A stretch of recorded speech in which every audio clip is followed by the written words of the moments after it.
ধর্মীয় জনসাধারণকে অনুরোধ করা যাচ্ছে যে সিপাহী জেলাধীন জম্পুজলা মহকুমাতে একটি মাদ্রাসা প্রতিষ্ঠিত হয়েছে। ওই মাদ্রাসার প্রতিষ্ঠাতা বিশিষ্ট আলেমী দ্বীন সমাজসেবী হযরত মাওলানা জাকির হোসেন সাহেব। যেহেতু জম্পুজলাটি একটা এডিসি এলাকাতে এবং দুর্গম এলাকা, ওই এলাকাতে কোনো ধর্মীয় এবং দ্বীনি শিক্ষা প্রতিষ্ঠান নাই, তাই বহুত সাহস করে এবং খুব কষ্ট করে মাওলানা সাহেব এই প্রতিষ্ঠানটির বুনিয়াদ রেখেছেন এবং নির্মাণের ভিত্তিপ্রস্তর স্থাপন করা হবে, যার নির্মাণে অনুমানিক 15 লক্ষ টাকার প্রয়োজন।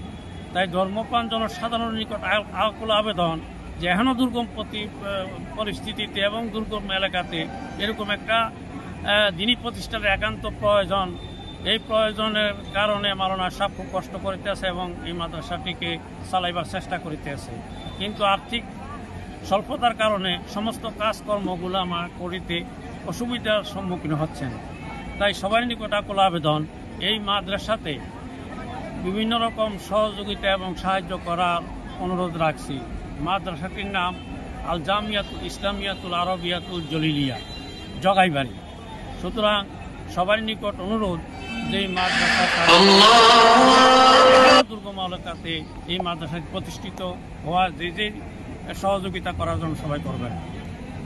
মোহাম্মদ আব্দুল মমিন, সভাপতি ত্রিপুরা রাজ্য জমিয়তুল উলামা হিন্দ এবং সভাপতি ত্রিপুরা তানজিমে মাদারিসে আরবিয়া কওমিয়া ত্রিপুরা।